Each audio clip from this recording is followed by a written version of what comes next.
The night Saturday Night Live almost didn't happen. On October 11th, 1975, the air inside NBC's Studio 8H was thick with tension. Lorne Michaels, a young producer with a vision, arrived early, knowing the stakes were high. That night, the very first episode of Saturday Night, later renamed Saturday Night Live, would air, but its future was already in doubt. Michaels' boss, Dick Ebersol, warned him that NBC executive David Tebbutt was in the building, ready to pull the plug if the show flopped.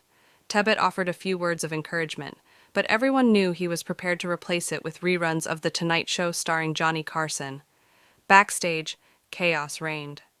Cast member Garrett Morris questioned his place among comedians. John Belushi, fiery and unpredictable, picked fights with everyone. Jim Henson, whose Muppets were part of the show, felt the writers didn't respect his work.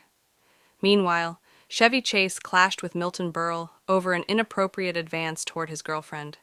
Even Johnny Carson himself warned Michaels that the show was doomed. In a last-minute attempt at sponsorship, Ebersol pushed a Polaroid camera sketch. Belushi, furious at the idea of corporate influence, stormed off, threatening to quit.